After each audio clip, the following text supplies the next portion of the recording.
Success is having the time freedom to do what you want. Success is that I can go to that hockey tournament last weekend. My previous job, when I had a job, that wasn't being an option. I could never tell them the night before that I wasn't going to come into work. Success is being able to afford to put a pool in your backyard with cash, not financed. Yeah. But it's not about the money. It's about being able to do stuff and go things and live like that. That's what success is. I don't need a Lamborghini. I don't need that stuff, but I like to do a lot of things. Yeah. Like that's why we're here. I'm on my way to a thing and I'm going to have more fun. Yeah. I want to be able to take long weekends all the time when I want to, and I want to live. Yeah. That's success.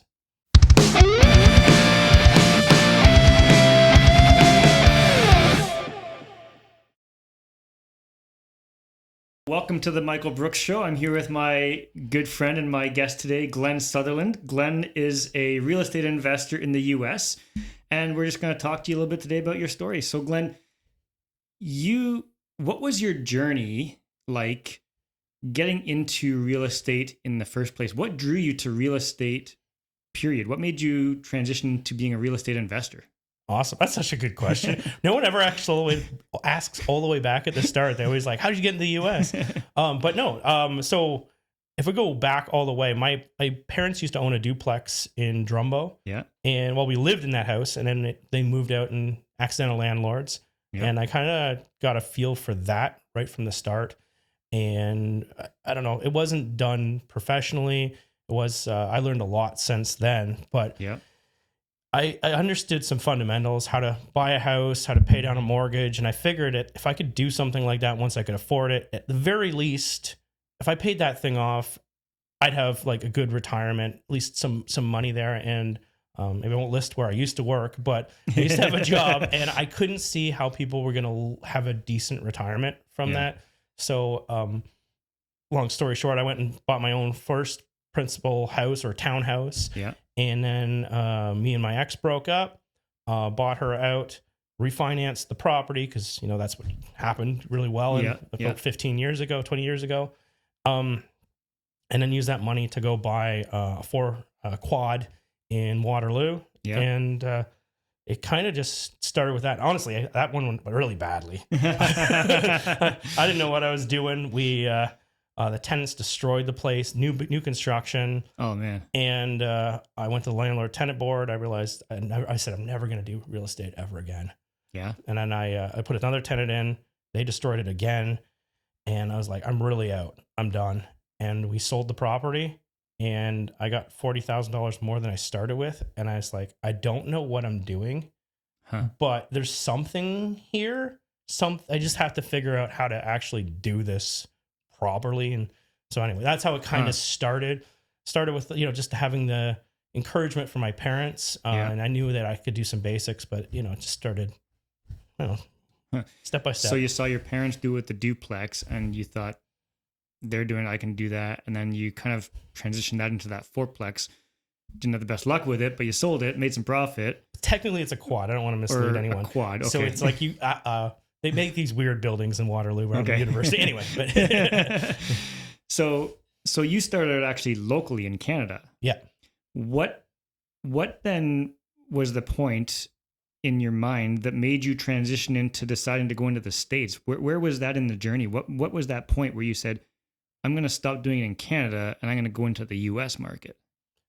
So I think I first built like an Excel sheet. I was like, hey, I'm getting a cash flow. Cause at that time I had, I think 5 rental properties in Kitchener and Cambridge areas. Yeah. And I was like, I just need to have this many properties, the financial freedom number. And then I can leave my job and retire and everything else. And I'm like, I can't remember what the number was, but I needed, 15 or 20 of these things to pull this thing off. And I'm like, I think this is doable. And I just kept growing. And I think I got to about 5 in Canada. Okay.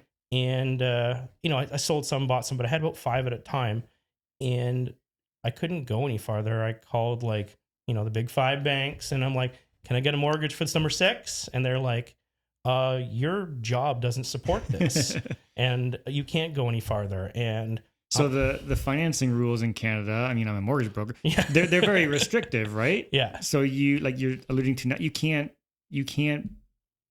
at a certain point just become a professional landlord and keep accumulating properties. There's mortgage opportunities, but they're more expensive and things like that. Like getting bank mortgages is very restrictive in Canada. So is that? Yeah, that was one of the big reasons to do it. And like I've learned a lot since then. Like I probably could have found different ways, secondary lending markets, like private lending, joint venture. Like there's a lot of different ways but at that point I was doing it myself. There was nobody else involved. It was all me. And I was like, okay, so this is the end of it. This is back in 2015. There is a lot of podcasts. It's new. It's coming out. But they're all American podcasts. Like at that point, at least I didn't know about any Canadian real estate podcasts. So I was listening to those big ones that still exist. Yep. And I was just writing notes. Anytime I heard anything that could be work for Canadians, could work with structures. And that's kind of what, but back to what drew me out or what encouraged me to go there is I was also the property manager. Okay. And so everybody has their strengths. Yep. Everyone has their weaknesses. And my weakness is property management. It's not what I should do. You're weak, so you're not good at that. I'm not good at that. That is not my thing. Okay. When someone says, I'll pay you next week or in 2 weeks, I just like mentally check it off my list. They're going to pay me in 2 weeks. People do what they say they're going to do, right? I'm too trustworthy. Yeah. Or too trusting. Yeah, too trusting. I've learned a lot since then, even like dealing with contractors and everything. But it wasn't my thing. And I was getting taken advantage of a lot at the landlord board a lot. And so I saw the opportunities. I was listening to podcasts and learning about, different markets in the US and how they, you could do evictions in a month. Like that sounds appealing, right? I could raise the rent, depending on the state. Sometimes I just had to give 60 days notice. Sometimes I was on lease renewals, but I could do it to whatever amount I wanted or what was market. If you went too high, you lose your tenants. You have to pay for a turnover. That doesn't work for anybody. Yeah. But I started learning about some of the other advantages of that, and I'm like, I think this could be something, but it was scary. Yeah. So, you've highlighted some of the advantages you thought were good for the U.S. market. Easier to get tenants out, maybe lower price points, things like that. What are some misconceptions you think people have about US markets? Because maybe people in Canada think, I don't want to take that risk going to a different country. Right. What would be some of the misconceptions people have about investing in the US? Well, I know one of them. I was at my parents' house and their neighbors, they had their snowbird sort of place down in Florida, and then they sold it. And my dad was like, oh, they got completely ruined on this whole thing. And I was like, do you mind if I just, talk to them in the summer outside? And I was like, hey, what happened? And then they're like, oh, whenever you sell a property, you get taxed. They took 15% off the property.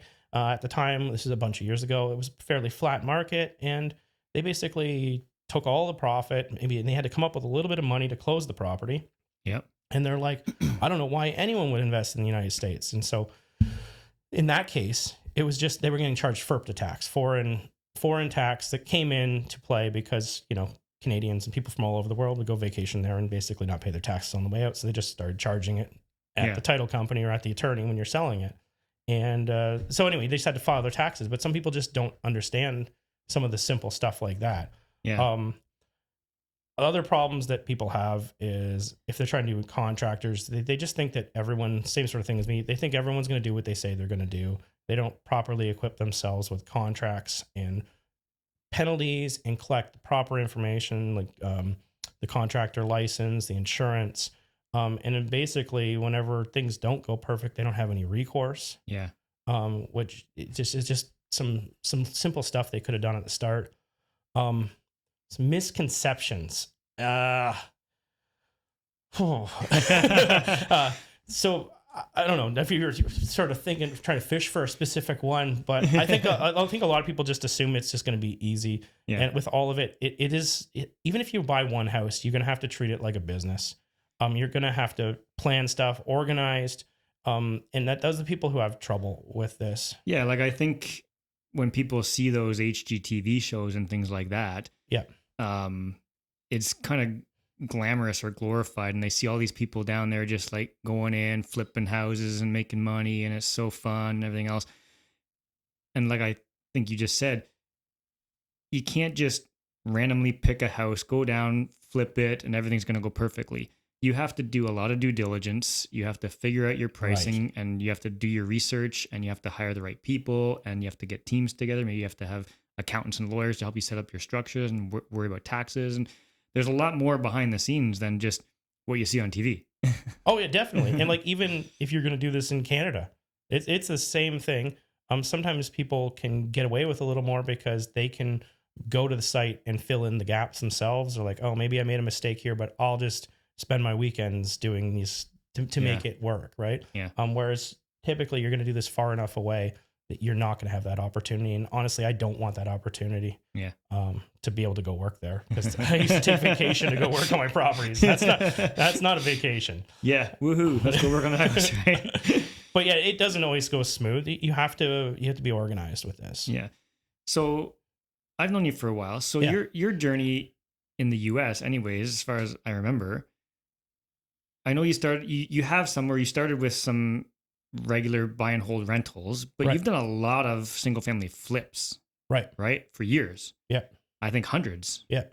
So go through a little bit about that journey, why you chose to do flipping of properties, how you kind of assessed some properties, stuff like that. And then maybe where after all these years of doing flipping, you've transitioned now into, I believe you're now into more multifamily stuff, right? So do a little bit of everything. So go through kind of that. I can answer this well as a story. Yeah. So I went down there, and when you don't know anything about anything, the easiest was to find something that was rent ready right from the start. They had a property manager already associated to the property. It was basically, they like to use the term turnkey. I hate that term, but it basically is ready to rock, right? So I started with that, and I bought the first property. I used my home equity line of credit from Canada to buy that property, because there people have equity in their homes, right? Yeah. So I used that to buy the first property, and basically I was maxed out right from the start. So the first property you bought, where was it? Huntsville, Alabama. So you bought a property in Alabama. Yeah. Full cash with your line of credit from Canada? Yeah.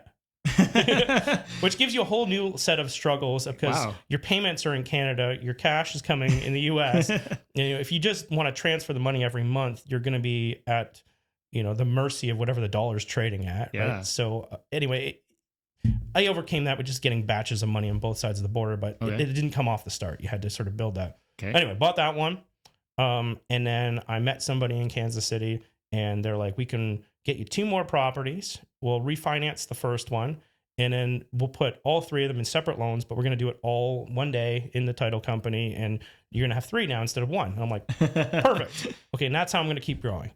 So I did that, and I'm like, okay, now I have 3. I still have my pretty close to my maxed out line of credit in Canada, 3 properties in the US, and I'm like, how do you grow this? How am I going to retire on this whole thing? So what happened is I sold a property in Canada, because I still had some of my Canadian rentals. Okay. Got some cash.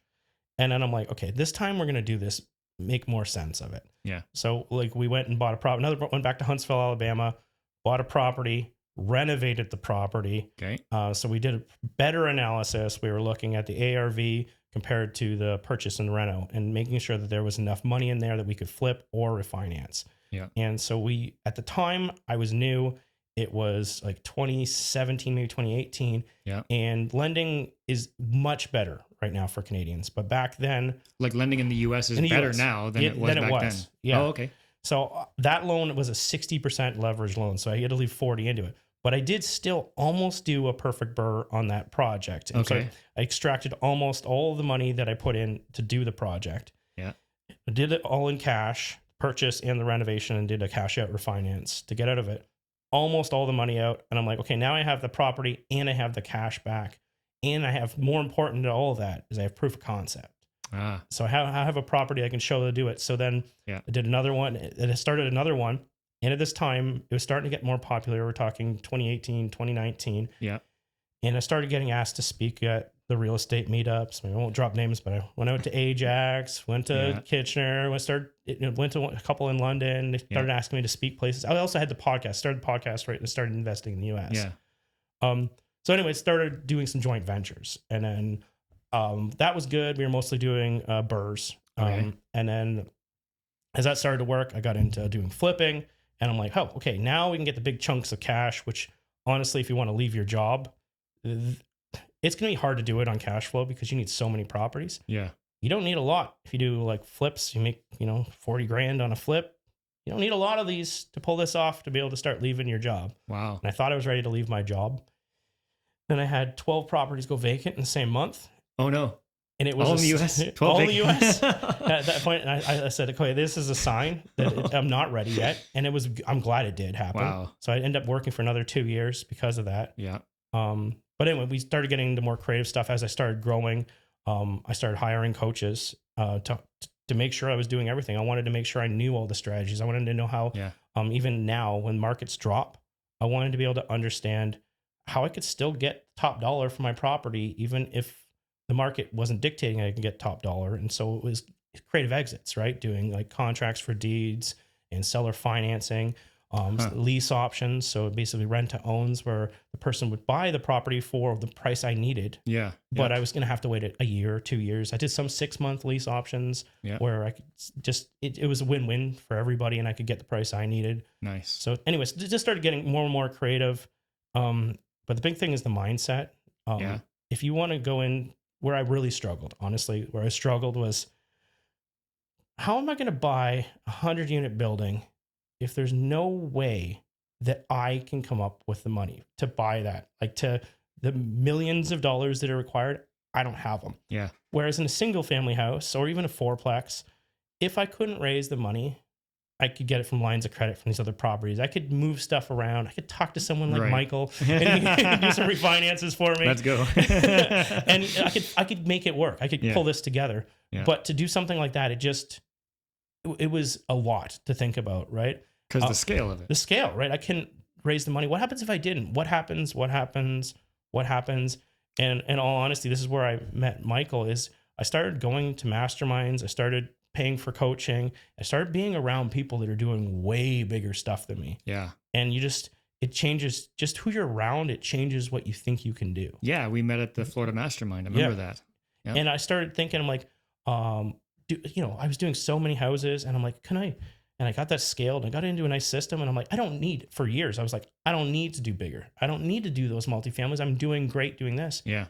And the single families, the fourplexes, they'll give you the quick money, the money to live, but you really want the real wealth. It's the big multifamilies. Yeah. Different struggles, different challenges in them completely than doing single families. But I think that's what I got my head around it. I started getting the mindset. Before I was like, I want to do it all myself at the start. And then I got to a point where I want to do it with one other person. I want to do joint ventures. I want to do promissory note on the property, right? Yeah. I want to do stuff like that and take on one partner. And then I got to a point where I'm like, no, I want to take on 150 unit and we're going to work with 7 of us. We're going to bring in like a key principal to guarantee the loan. Yeah. We're going to bring in a sponsor. We're going to have an underwriter, a key principal, or not, we are security. Anyway, we're going to bring in the whole team. Yeah. And you're going to get a lot less of this, but it's a lot bigger. Like we're talking about on the exits, millions that are coming out. Wow. And we're going to split it between a whole lot of people. We're going to bring 30 limited partners to help fund this. They're going to make most of the money. Yeah. Because that's how you get them to invest. Yeah. And then you hire another coach because you want to make sure you're not making any mistakes. Yes. Someone to look over your shoulder, because that's coaching and mentoring is so important, right? Oh, it is. Yeah. It is so important. And it changes your mind. It changes, and it gives you someone to look at stuff and make sure that there's nothing you're missing, right? Like, at least that's what good coaching you should have. You should have someone that's looking over your deals. Because like I do coaching now for other people for the single family stuff, and that's the most valuable part. Is that's what they want to know. Is if I brought you a deal and I've done my underwriting, like, is these comps actually legit? Because a realtor, some realtors are amazing, and they'll go and do the full thing, and then some of them, that's actually in a different neighborhood. Sometimes that has an extra bedroom. Sometimes it has more square footage. Sometimes it has an open layout versus a closed layout. Totally different, yeah. Just having someone to look over your shoulder to make sure that, because if you get buried on the first one, it's going to be hard to do the second. Yeah. You need the first one to work. Yeah, for sure. Anyway, that was a long rant. No, for sure. That's cool. So I know in real estate investing, sort of that term we all use, passive income. That's like sort of the holy grail. Everyone wants passive income, right, in their real estate portfolios. But what is different about building up a portfolio that could potentially give recurring passive income as opposed to fix and flip and getting big chunks out? Like even with multifamily, if you're gonna, like, let's say, buy it, renovate it, raise the price, and then sell out and pay everybody out, that's good money, but you got to continue to do that over and over. Yeah. Why that strategy, or what's the difference between that versus pursuing things that are more long-term passive income? Or why would you choose one or the other? Well, some people, they don't have the time. Like it's going to come, a lot of times it's going to come down to the time. Like I had a person in my program and they were like a pharmacist at Shoppers Drug Mart and they worked 12-hour days, 7 days a week or 6 days a week, I think it was. And they don't have time for it and they have the money. Yeah. There's like that wealth triangle. But it usually is that they don't have the time. And if you don't have the money and you don't have the time, it's going to be really hard. So you're going to have something. You have to bring something to the table. And if you're like me, I didn't have a lot of money when I started. Yeah. I built it and I grew it, but I didn't start with that. And when you do that way, you're going to have to put the labor in, the time, and be the working partner. Maybe have the money to do your proof of concept project and then start growing with other people in order to build this out so that you're doing your 40 flips a year, 40 renovations a year, or whatever you want to do in order to hit your dreams, your goals, your vision board, all that stuff. You're going to have to either put the labor in. If you have the money, then you can skip those steps and you can hire basically someone to be the person to, basically perform on your money. Right. Okay. But if it's the same sort of thing you might hit if you only have a little bit of money and then you go and say, just like my turnkeys at the start of the whole story, you're going to be in that spot where you put your money in, you're going to get your interest rate. If you got a good operator, you're going to make your money. You probably could make your, 15, 20% per year averaged out, and it'll do really well. But how do you grow? And if you need to start generating more money, you're going to have to be active. You're going to have to do the projects, to do the flips, to get the chunks. So you have more money to invest. If you don't have a lot of money, it's going to be hard to get going by being passive. Yeah. People can do it. People can find some good operators, but I like to just say that in the general, you're going to have to go one way or the other. Yeah, for sure. For sure. So with all the stuff you've done and all the experiences you've gone through, rentals, flips, multifamily, what would be one lesson that was a hard lesson to learn that maybe you could share, that like a mistake you made or a hard lesson you had to learn that has changed the way you do things? I could give lots of these. Maybe I'll tell one, but you're going to, honestly, anytime that actually, even if you're going to try and sell a deal or you try and raise money or anytime, if you just say everything works out every time, people see through that and you're lying to them. So if you're ever trying to present a deal, you need to start off with, this is the project, this is how it went, these are how we did in the past. Here's your proof of concept. Yeah. And then this is all the stuff we screwed up. This is how we fixed those problems. And these are why these problems aren't going to happen again. Right. So anytime we finish something, we're going to go back, dissect the project, refine the strategies, make it tighter so that we honestly don't see this again. But I think some of the big thing, or like at least the one I'm thinking of in my head right now, is just contractors. Dealing with contractors. Like, I've made mistakes with them. I still make mistakes with them. It's an ever evolving process. Yeah. They are tricky. They can be. especially when they know you're not local. I run all this business from my house outside of Waterloo, Ontario, in Wellesley. Yeah. I don't need to go to the projects to do this, but if you're not going to be there, you're going to have to either have someone who really does this, and you're going to have a lot of checks and balances. Yeah. And the checklist has to keep growing. It has to keep getting better. Your contracts have to keep getting better. Every time someone gets tricky on something, you're going to have to update this and build it out. I've had contractors that electricians that don't hook the actual electrical onto the outlets. They just put the outlets in and nothing works, right? And depending on your inspectors, or project managers, then they might just be like, oh, they're all in, they're installed, and they sign it off on you, right? And they do that on you once, and then you're like, no, you're going to go around, if we do an electrical one, plug it in, see the lights come on, you want to see it grounded. Every time it just keeps getting more detailed about what you're requiring. But the thing is, once you get so detailed, you have your business plan or your booklet that how to run all this stuff, it gets down to almost like a McDonald's, that anybody could do this, right? I could send over the coffee girl from the property management company to go check stuff out, because the list is going to be like, you need to take this outlet, you need to plug it in, you need to see this. These are the outlets that have been done. You need to check each one. Here's a checklist to fill out. I'm getting a roof done. I want to see pictures from the side. I want to see that there's not 2 layers of shingles, and it details to tell them this is what you're looking for, right? So it's like any business. The better your systems are, the more detailed it is, the easier it is for somebody to just walk in and take that system and be successful. So if you have everything checked out and detailed, like you said, you could just pass that to anybody and they should be able to just get it done. Exactly. And that's the whole thing.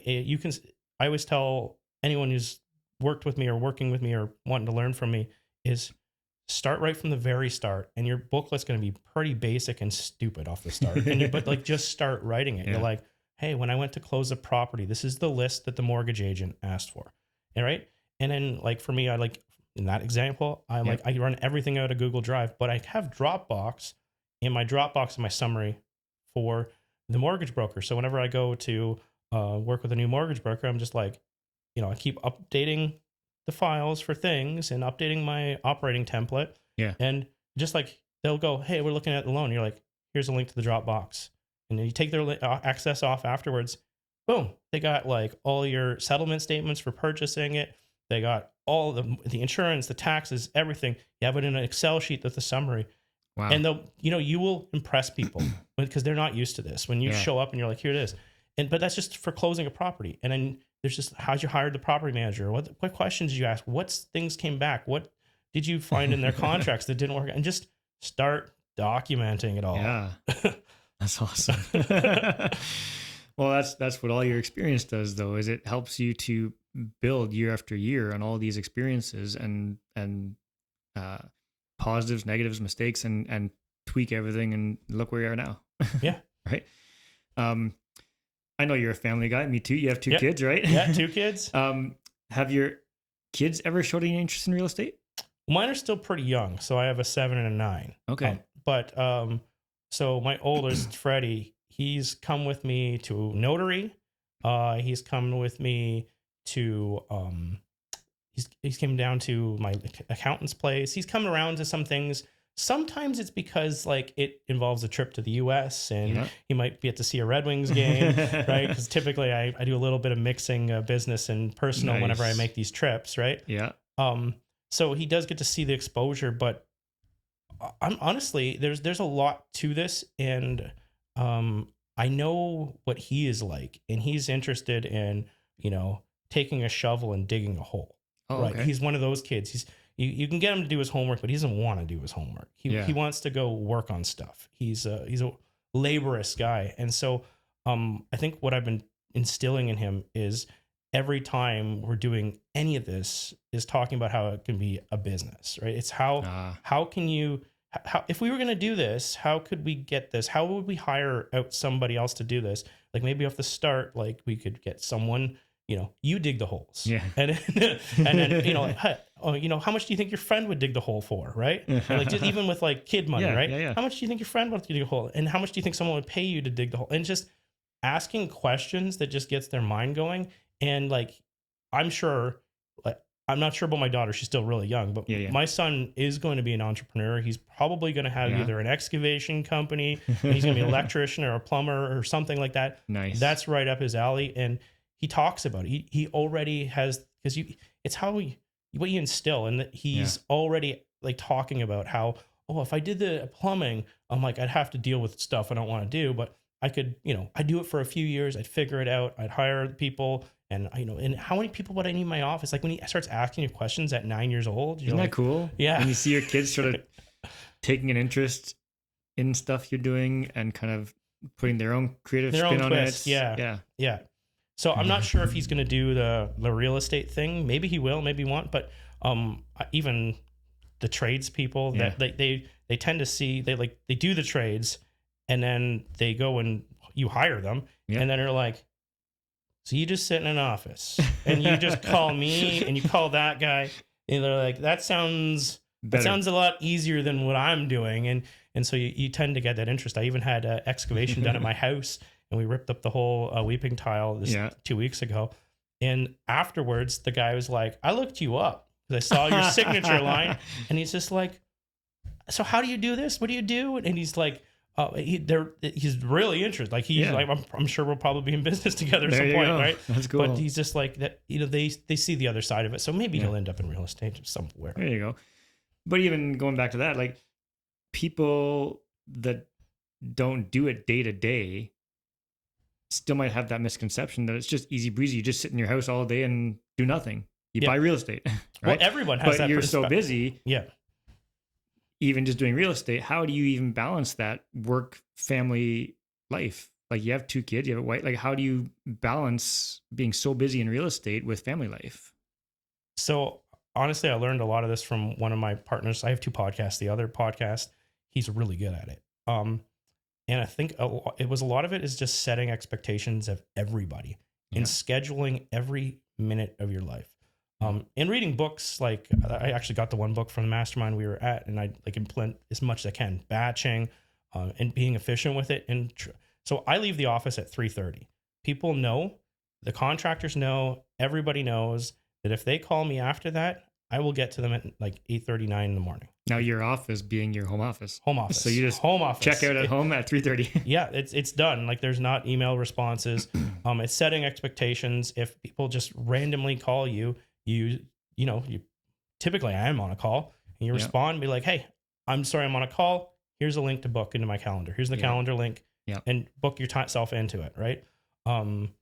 I want to be able to pick my kids up from the bus stop. I want to take them to hockey. I want to be able to have it be flexible enough that last Friday, we got an opportunity to play on another hockey team that they needed a goalie. So we, basically I just had to call a couple people, my calls for Friday. I'm like, hey, we got to reschedule all these. And I'm going to a hockey tournament this weekend that we didn't plan for the night before. Yeah. But I think it's a lot of it is setting expectations, setting rules, and a lot of people don't do that, and they let people call them in the afternoon and evening, and they let people do this.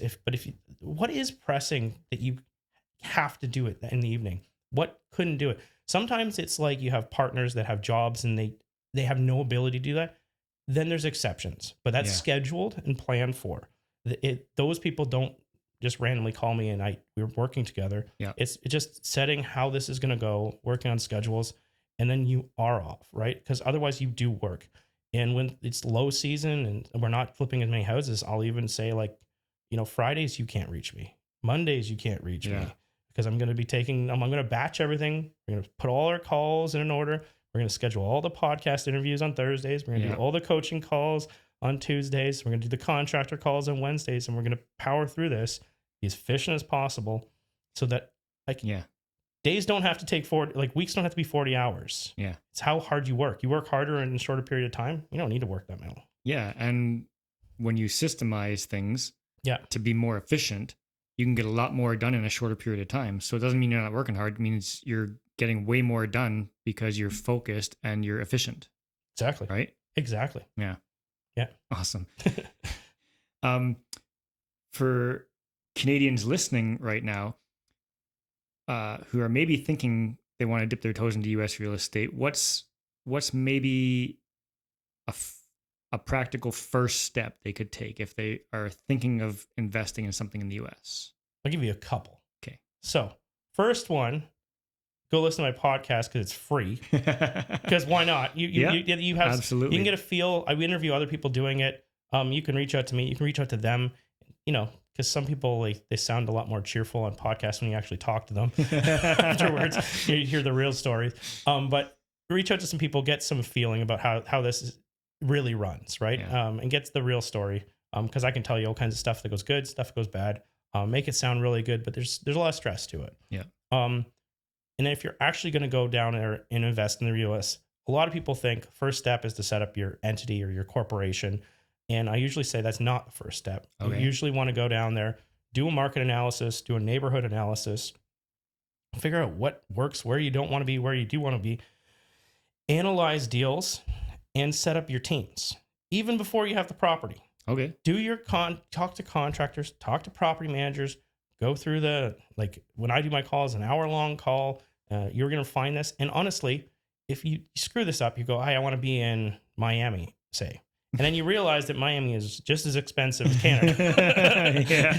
And you go, oh, maybe this isn't going to work. Maybe it's not going to work as a good rental market. I can maybe flip really good there, but it's not going to work as a rental market very well. Yeah. And do that, do your analysis, figure it out. And you figured it and you set all these teams up and you go, hey, guess what? These teams I'm not going to use them. But the second time you go and set up your teams, your phone calls will get better. Your phone calls will get efficient. And you'll have a better script. Write down the questions or record it or do something and work on making it better every time. Or just hire somebody who gives you the whole script. Yeah. But you can do this all yourself too and just keep making it better. And then you'll find out whatever strategy you're trying to fit. All of a sudden you'll go, that market didn't work. This one didn't work. This one didn't work. But now I have a good team. So I feel good about these people. That's honestly might be the biggest thing. You're like, I have the perfect market, but I can't find people that are actually, and I feel like they're actually have my best interest. Yeah.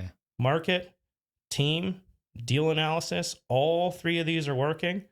And, maybe landlord laws, if that's important to you, because they're all different. There's 50 different states with 50 different rules. Yeah. Figure it all out. And then if that all works, then set up your corporation. Set up your corporation in the wrong state, and you're going to have to get permission to operate in a different state. And then you're going to pay taxes to both states. And you're like, it doesn't make any sense. Better to figure out exactly what you want to do first. Yeah. And a lot of people just want to jump, or they just don't want to ever do anything. And that's when you get someone to shove you. Yeah. Right on. Anyway, that's it. Yeah, that's awesome. You've been talking a lot about your own podcast channel since we started. I mean, I follow it. I know you from your podcast. Tell me about your podcast and what made you want to start a podcast? What motivates you to share all this with the world? Okay, so my podcast, I interview people. I originally tried to do it all by myself. Yeah. That's exhausting. That's exhausting to come up with. I was trying to do a half-hour content every week. Oh, well, that's why I got you here, because interviewing is more fun. Yeah, you learn more. It gives you the opportunity to pick people's brains. Yeah. You'll even see if you listen to the show.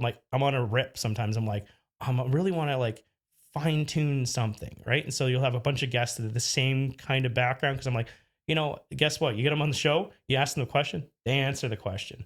But why I actually started the show. Yeah. You know what? I usually don't do the name drop. I'll do one name drop. You can edit it out if you don't want. But I invested in a syndication way in the very start, investing in the United States. And I listened to a podcast from Joe Fairless. Yep. And I got to know the guy, and we were doing phone calls. And he told me back when I was like, hey, I'm a Canadian and I can't find content on this. I'm having troubles with this stuff. And he's like, start a podcast, document the journey. Wow. And I was like, okay. And I bought the equipment, and I own the equipment. It sat in my top of my stairs for almost a year before I even recorded a single podcast. No way. And he said to me, he goes, start the podcast. You're going to do it every week. And when you realize that no one's listening, it's a lot of work, and you don't think it's ever going to go anywhere, you're getting close. He's like, that's when you keep pushing. There you go. And you do. Everybody, single person's going to hit that spot where you're like, at the start, you're like, there's not enough people listening. You're like, is it even worth it? What I ran through my head, I kept repeating is like, if I got the opportunity to go to, KWCREI, their real estate meetup, and speak in front of even 30 people, would I do it? Absolutely. But if there's only 30 people listening to your podcast, you have this expectation that you think you need hundreds of thousands of millions of people. But you have people tuning in. And off the start, those people could be the people that are your joint ventures, your private money. They're getting to know you. They're getting to know how you talk, how you think. Yeah. And they're getting, and it will grow. If you're authentic with it, you're sharing real information. That's the other thing that Joe said. He's like, share everything. Share it all. Don't hold back. Yeah. Don't be trying to wait to sell a course. People see right through that. Yeah. Yeah. He's like, but share it and it'll grow. And like the show now does, I think 4,000 a week. Nice. Of viewers. Took a few years, but that's cool though. Congrats. It took a long time. Yeah. Honestly, whenever my students say, "Hey, I want to start a podcast," and I usually go, "Okay, I'll teach you completely how to do it." But what's better than starting a podcast is leveraging other people's podcasts. Yes. Come on Michael's show. Come on my show. Exactly. Come, and then guess what? Hey, I got 4,000 a week. Guess what? You spend the exact same amount of time working on this, and you put it out, and at the start you get 30 people. Or if you come on a show, you're on my show, or I won't list all the names of other people's shows, but that person has 2,000 a week. That one has 1,000. Guess what? Different audience every single week. Yep. And you can leverage those shows. If you have your own podcast, it's a good way to grow your podcast. You want to get people to come back to your show. Yeah. Or you just do it that way. There's some people that just tour around. I'd usually suggest to them to space it out, like do like one a month. Don't go on a rip, because a lot of people go, I'm going to go schedule 25 in 1 week. But then they all come out and people hear you on one show and they never listen to the rest of the shows. So they hear you once. So spread it out. Yeah, for sure. Nice. So with your own show then, now that it's been going for a long time, you've got lots of experience, lots of guests, lots of viewers. What's one of the most rewarding or maybe surprising things you've come across running your own show? Well, I think sometimes you get the mini celebrity-ness here and there. Like you'll be in like downtown Toronto and someone just comes up and you're like, "Hey, I listened to your show. I heard you talking," and then I realized who it was, because they hear the voice, right? And I do have a distinct voice. Yeah.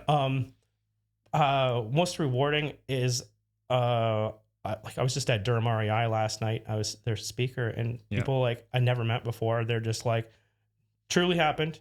They're like, "Hey, I now have 3 properties in the United States. I would never have had the confidence to go do it. And I didn't know that there was this many people doing it until I listened to your show." Nice. And I felt like I learned a bunch of the basics and I was just able to go and do it. And, like I sell a coaching program, but when you can share this to people like that, people can just go and do it just from listening to the show. Yeah. And otherwise they just wouldn't have done anything. Like, "Hey, I only have $40,000. I would never be able to afford something in Ontario, but I could get something in Ohio for $40,000. Isn't that crazy? Yeah. You told me stories of buying houses on credit cards. Yeah. I did that in Indianapolis. That blows me away. I just got my social security number, right? And I went and applied for a Capital One card, and they're like, "Oh, how about $40,000 to start and no payments for 1 year?" And I was just like, "What?" And if you put $5,000 on it in the first, 3 months, we'll give you $500. And you're just like, "Okay, I guess I could buy a house with it." I guess I'll buy one house maybe. Yeah. Honestly, I haven't used it. I went and I put one renovation on it just to get my bonus cash, but there you go. I haven't really got into using it yet. But anyway, right on. So what's next for you? What's next on the horizon for you? I know you're starting into multifamily. What's the next big project you're working on? So we offered on a 90 unit 2 weeks ago. We're negotiating back and forth on that. So I'm not going into numbers or anything like that, but we bought another one earlier this summer. I think it's 130 units. So I'm getting into that sort of stuff. It's a team game. It's totally different. You don't make really any money until the end. You do a lot of work for free. It's a little hard. It's harder to raise the money because the timelines are longer. but it is really a great way for everybody to make a lot of money over those periods of time. Right now there is a lot of opportunities. There's a lot of blood in the water in the multifamily business. There's a lot of people who did bridge financing and short-term loans that didn't plan on having to refinance into much more expensive loans. They've got themselves into trouble, and there's opportunity to bail them out of that, but at a significant discount, I guess is the nicest way to put that. There you go. But there is people that have got themselves into trouble on those. They didn't buy their rate caps. Yeah. So that's where we're doing a lot of now. I'm still buying the single families, the fourplexes. Yeah. They both have different advantages, and you can talk to a lot of these people and they'll argue one way or the other, but they're both great asset classes. Nice. They both can do amazing things. You can make a lot of money a lot of different ways. So anyway, that's where we're kind of, I think a lot of my time and focus is on that right now, because it's just building different types of teams, raising different type of money, talking to family offices, which I've never done before this. And it's a different game to play that, but it's nice. It's exciting. There you go. So what would be one takeaway for people listening today that you could give us? Do something. Honestly, do anything. Take a step. If you're like, hey, this is my goal, I want to own one property, I want to own a big business, figure out what it is, backtrack it, figure out some of the steps you're going to need to do that, and just take the first step. And the first step is going to be the hardest one. The second one will be easier, and you'll start getting momentum. But just start doing something. There's so many people that talk. Just figure out what it is, break it down, and start. Nice. Yeah. How can people connect with you? What's your podcast called? My podcast is A Canadian Investing in the USA with Glen Sutherland. There you go. You can reach me there. And if you are interested in that, glensutherland.com, and it has my links to other stuff. I'm not here to sell. So, yeah. No, that's cool. No, I want people to connect with you. So, very last thing that I'm going to leave us with, what does success mean to you? Success is having the time freedom to do what you want. Success is that I can go to that hockey tournament last weekend. My previous job, when I had a job, that wasn't being an option. I could never tell them the night before that I wasn't going to come into work. Success is being able to afford to put a pool in your backyard with cash, not financed. Yeah. But it's not about the money. It's about being able to do stuff and go things and live like that. That's what success is. I don't need a Lamborghini. I don't need that stuff, but I like to do a lot of things. Yeah. Like that's why we're here. I'm on my way to a thing, and I'm going to have more fun. Yeah. I want to be able to take long weekends all the time when I want to, and I want to live. Yeah. That's success. Nice. Right. Well, thank you so much for being on the show today, Glen. It's been a pleasure. I mean, it's always great to hang out and chat with you. So click the link to subscribe below and tune in for future episodes just like this.